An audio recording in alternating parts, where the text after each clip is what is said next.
Hello hello hello and welcome to another video. তো এখন আমি কথা বলবো সপ্তডিঙার গুপ্তধন সিনেমাটা নিয়ে। গুপ্তধন সিরিজের চতুর্থ সিনেমা, সোনাদা সিরিজের যে সিনেমা হয় তার চতুর্থ নম্বর সিনেমা এটা। সিনেমাটা ডিরেক্টর ধ্রুব ব্যানার্জি। সিনেমাটাতে আছে আবির চ্যাটার্জি, অর্জুন চক্রবর্তী, ঈশা সাহা, রজতাভ দত্ত, কৌশিক গাঙ্গুলি এবং আরো অনেকে। তো গল্পটা কি? সোনাদার আগের সিনেমার যে গল্পগুলো, যে সোনার একটা অ্যাডভেঞ্চারে বেরোচ্ছে, এটাতেও সেমই গল্প। এবারে অ্যাডভেঞ্চারটা হচ্ছে চাঁদ সওদাগরের গুপ্তধন খোঁজা নিয়ে। সোনাদা কি সেই গুপ্তধন খুঁজে বের করতে পারবে? জানতে গেলে আপনাদেরকে সিনেমাটা দেখে নিতে হবে। সিনেমাটা হইচইতে আপনারা পেয়ে যাবেন। তো এই তো গেল গল্প। এবার আমি এই সিনেমাটা নিয়ে কথা বলার আগে আগের যে তিনটে সিনেমা সেটা নিয়ে অল্প করে বলতে চাই, বিকজ তখন তো আমার চ্যানেল ছিল না। একদম ছোট করে বলবো। প্রথম সিনেমাটা যদি বলি, গুপ্তধনের সন্ধানে। গুপ্তধনের সন্ধানে যে সিনেমাটা, সেটা যখন প্রথমবার দেখেছিলাম আমার অ্যাকচুয়ালি খুব ভালো লেগেছিল, এবং আমার গুপ্তধন সিরিজের ওটা আমার ফেভারিট ফিল্ম। ওটার মধ্যে খুব একটা গ্রাউন্ডেড এবং খুব একটা মানে একটা গ্রামের সেট, এবং খুব ভালো লাগে দেখতে। ওটার মধ্যে একটা খুব সুন্দর ভাইব আমি পাই সিনেমাটার মধ্যে, এবং ওই সিনেমাটা আমার পার্সোনালি খুব পছন্দের। মানে এই বাংলায় গুপ্তধন রিলেটেড যেসব সিনেমা হয় তার মধ্যে ওটা আমার খুব পছন্দের একটা সিনেমা। প্রথম সিনেমাটাতেও বেশ কিছু ফ্লজ ছিল, মানে আমি বেশি ডিটেলে ইলাবোরেট করে বলতে চাই না, বাট কথার কথা যেমন বলতে হয়, ওই যে একটা মন্দিরের ব্যাপার, ওই যে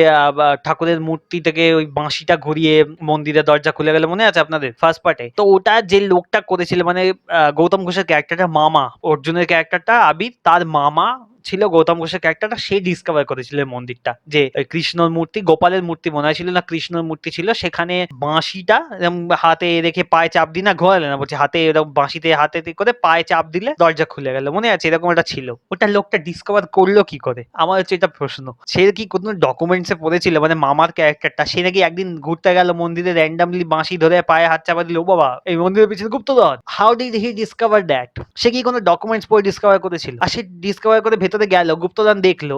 সে বললো ঠিক আছে, আমি গুপ্তধন নেবো না, আমার বাড়ি ভেঙে যাচ্ছে, চুলো যাক বাড়ি। বলে আমি একটা কাজ করি, আমি আমার ভাগ্নেকে ডাকি, যে ভাগ্নে ধাঁধার কিছু বোঝে না, তাকে আমি বিদেশ থেকে ডাকি, সে এসে ধাঁধা সলভ করবে। সে পারবে না, আমি সেটা দেখে ধেই ধেই করে নাচবো, এ ভাগ্নে পারে না, ভাগ্নে পারে না। আরে আমার বাড়ির সামনে গুপ্তধন, আমি নিয়ে বাড়িটা সারিয়ে নিলেই হয়। যে সময় আমি গুপ্তধন লিখে এদিক ওদিক লুকিয়ে রাখছি, সেই টাইমে আমি যদি গুপ্তধনের টাকা দিয়ে মিস্ত্রি ভাড়া করে বাড়ি সারিয়ে নিতাম, তাহলেই হয়ে যেত, সমস্যা মিটে যেত। আর ধাঁধা লিখে কোথায় লুকোচ্ছে? খাটের তলায়, খাটের পায়াতে। আরে ওখান থেকে যদি খুলে পড়ে যায় তখন? ঝাঁটি ফেলে এলো। ওদিকে মামা বলছে, কিরে ভাগ্নে, তোকে দিয়ে এলাম ধাঁধা সংকেত, তুই পেলি না? বলে কোথায়, আমি তো খাটের তলায় কিছু ছিল না। বলে যা, ঝাঁটি ফেলে দিয়েছে।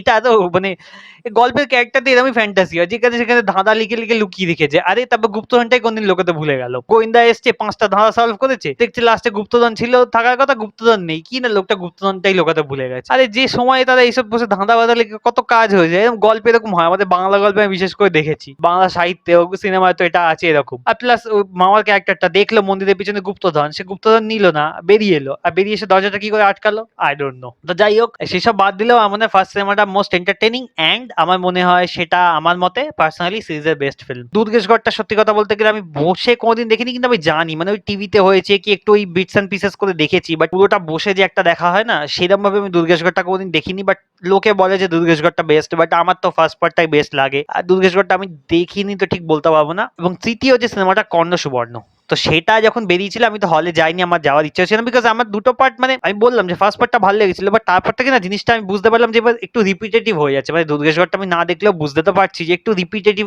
একই টাইপের হয়ে যাচ্ছে। কর্ণ সুবর্ণটাও সেম ছিল। তো যাই হোক, তারপর কর্ণ সুবর্ণ ওটিটিতে আসার পর আমার একদিন হঠাৎ কি ইচ্ছা হলো, আমি দেখে ফেললাম। মানে অ্যাকচুয়ালি ওটিটিতে আসা অনেকদিন পর, আই থিঙ্ক ওটিটিতে আসার প্রায় 1 বছর 2 বছর পর গিয়ে আমি দেখেছি। মানে আই থিঙ্ক 2024 বা 25 আমি কর্ণ সুবর্ণ দেখেছি। আমার একদিন ইচ্ছা হলো, আমি ভাবলাম যে সিনেমাটা খুব একটা ভালো হতে হবে না, বা টাইম পাস করার জন্য দেখি, সেই কারণে কাইন্ড অফ গিল্টি প্লেজার হিসেবে দেখতে বসেছিলাম। সত্যি কথা বলছি, আমার মানে ওটা দেখে ভক্তি ছুটে গেছিল। আমি বললাম না ভাই, আর চতুর্থ সিনেমা নিয়ে একদম জিরো এক্সাইটমেন্ট, বিকজ ওই সিনেমাটা মানে একদম পছন্দ হয়নি। প্রথম সিনেমাগুলো তো খুঁজলে লজিক্যাল লুপহোলস পাওয়া যাবে, বাট তৃতীয় সিনেমাটাতে যা আসে, মানে আমি দেখে বললাম ভাই এটা তো মানে অতিরিক্ত হয়ে গেছে। মানে আমি বুঝতে পারছি যে অ্যাডভেঞ্চার, বাট এটা যা দেখাচ্ছে যে আমার একদম পছন্দ হয়নি। আমার একটু বেশি মনে হচ্ছে বাড়াবাড়ি করেছে সিনেমাটাতে, যেসব জিনিসপত্র হচ্ছে লজিক্যাল ফ্লস, সব নিয়ে আমার মোটামুটি কর্ণ সম্বন্ধে পছন্দ হয়নি খুব একটা। প্লাস ওই পুরোনো ভিলেনকে ফিরিয়ে আনা যে ব্যাপারটা, ওটা পছন্দ হয়নি আমার।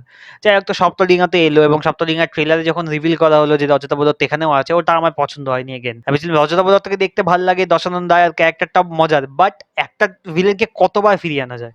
এখন আপনি ইন্ডিয়া জোনসের এক্সাম্পল দিতে চান, যে নাজির তো ইন্ডিয়া জোনসে কতবার এসছে? ইন্ডিয়া জোনসে একটা ভিলেন নয়, নাজি একটা গ্রুপ, ঠিক আছে, সেই গ্রুপটা এসছে বারবার, বাট একটা পার্টিকুলার ভিলেন কি ইন্ডিয়া জোনসে আছে আমার তো মনে পড়ছে না। তো ইন্ডিয়া জোনসে কিন্তু ওরকম হয় না যে একটাই ভিলেন বারবার ধরে ফিরছে, যেটা এখানে হয়। ওই একটা জিনিস আমার কাইন্ড অফ ক্রিটিসিজম ছিল ট্রেলারটা নিয়ে, এবং আমার এক্সপেকটেশন কিন্তু একদম ছিল না, মানে খুব নিচে এক্সপেকটেশন, ভেরি লো এক্সপেকটেশন ছিল। আমি ভেবেছিলাম সিনেমাটা খুব বাজে হবে, বাট সিনেমাটা কিন্তু অ্যাকচুয়ালিতে আমার এক্সপেকটেশন ওয়াইজ ভালো হয়েছে। কর্ণ সময়ের থেকে তো অনেকটাই ভালো হয়েছে। লজিক্যাল লুপোল, লজিক্যাল ফ্লজ এখানেও আছে, ইনকনসিস্টেন্সিজ আছে, বাট সেগুলো বাদ দিয়ে কিন্তু সিনেমাটা বেশ মজার, বেশ এন্টারটেইনিং একটা সিনেমা হয়েছে। স্ক্রিন প্লেটা বেশ ফাস্ট, আমার মনে হচ্ছে কোথাও টাইম ওয়েস্ট খুব বেশি, হ্যাঁ মাঝখানে শেষের দিকে গিয়ে একটু ড্র্যাগ করছিল, বাট প্রথম দিকটা কিন্তু অ্যাকচুয়ালি খুব ফাস্ট ফাস্ট চলে, মানে কোথাও সময় নষ্ট করে না, মানে খুব তাড়াতাড়ি গল্প ঢুকে পড়ে, যেটা কিন্তু অ্যাকচুয়ালি খুব ভালো লেগেছে আমার দেখতে। এবং তারপর যখন গল্পটা ঢুকে পড়ে ইন্টারেস্টিং লাগছিল, শেষের দিকে গিয়ে জিনিসটা একটু ড্র্যাগ হতে শুরু করে, এবং জিনিসটা আমার মনে হয় যে এবার টানছে, আরো তাড়াতাড়ি শেষ করে দেওয়া যায়। তো ওটা মানে আসলে বড় স্কেল দেখানোর জন্য ইলাবোরেট করে এত কিছু দেখাতে চায় যে একবার এই ধাঁধাটা সলভ করে ওখানে গেল, ওখান থেকে একটা সলভ করে ওখানে গেল, ওখান থেকে ওটা সলভ করে ওখানে গেল,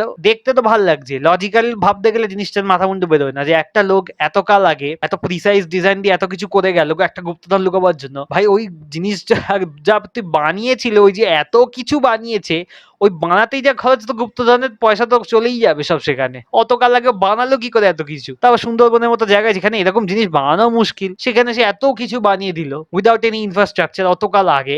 মানে এইগুলো তুই ভাবলে জিনিসটা অ্যাকচুয়ালি হাসি পায়, এবং ওটাই মুশকিল। আমি বুঝতে পারছি যে অ্যাডভেঞ্চার দেখাতে চাই, বাট এত ইলাবোরেট করে দেখাবার কি, একটা ধাঁধা দেখাও, সলভ করলো, হয়ে গেল। অ্যাডভেঞ্চার মানে 14 ঘন্টা ধাঁধা সলভ করতে হবে, ধাঁধাই শুধু সলভ করতে চাইবে, ওই ব্যাপারটা আমার একটু লাগে, যেটা আমি বললাম যে এইরকম টাইপ অফ লজিক্যাল ফ্লস কিন্তু আমার আগের সিনেমাগুলো তো ছিল, কর্ণসুবর্ণ সেম, যে এত ইলাবোরেট বিল্ড আপ, এত ইলাবোরেট কিছু এ করে একটা গুপ্তধন লুকিয়েছে, ভাই ও তো বানাতেই তো কত বছর লেগে যাবে তার ঠিক নেই, অত কষ্ট করে বানানোর দরকারটা কি? যদি গুপ্তধন লুকোতে হয় তুই মাটি খুঁড়ে এক জায়গায় লুকিয়ে দে, মানে এটা আজব লজিক না, আমি তো বুঝতে পারি না এত কষ্ট করে বানানোর কি দরকার। যাই হোক, ওটা তো আমি বাদ দিলাম, বাট তার বাইরে সিনেমাটা কিন্তু বেশ এন্টারটেইনিং আছে। কমেডি যদি বলি, কমেডি কিন্তু খুব বেশি নয়, তবে একটু আমার কমেডি অল্প ওয়ার্ক করেছে। একটা সিনেমা হাসি পেয়েছে যেখানে অর্জুন জিজ্ঞেস করছে খিদে পেয়েছে, গুন্ডাগুলোকে বলছে খাওয়া দাওয়া কিছু আছে, ওরকম জায়গাটা, ওই মানে অর্জুন চক্রবর্তী ক্যারেক্টার, তো ওই জায়গাটা আমার অ্যাকচুয়ালিতে হাসি পেয়েছে, বাট তার বাইরে কমেডি সিনেমা খুব একটা ওয়ার্ক করেনি একদমই।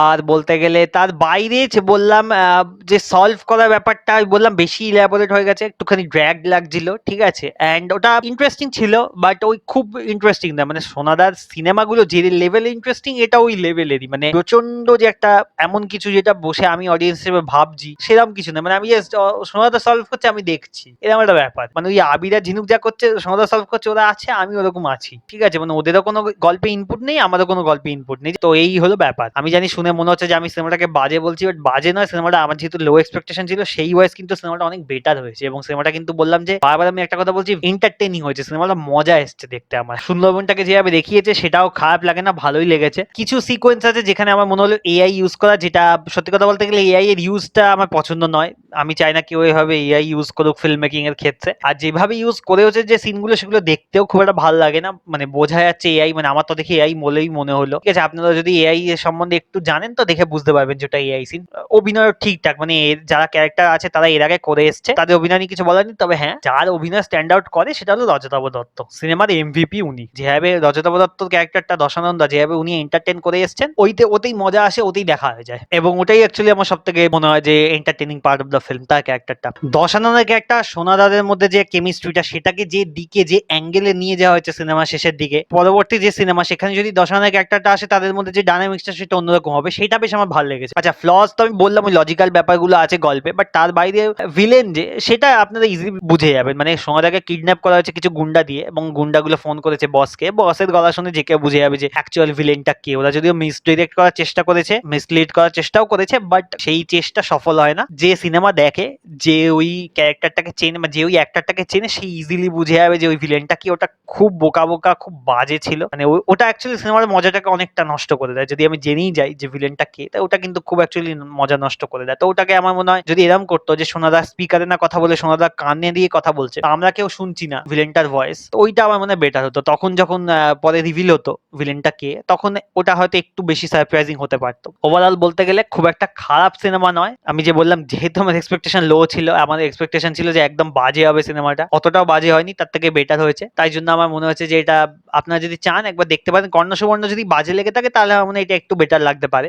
আমার তো অ্যাটলিস্ট বেটার লেগেছে। Then again my expectations were very low. আমাকে যদি রেটিং দিতে বলা হয় লেটার বক্সে সেম রেটিং দিয়েছি, 3.5 আউট অফ 5 স্টার্স। আপনাদের যদি দেখা থাকে সিনেমাটা ডেফিনেটলি কমেন্ট করে জানান যে সিনেমাটা আপনাদের কেমন লেগেছে। ভিডিও ভালো লাগলে like, share, subscribe, and that's it. I'll see in the next video. Good bye.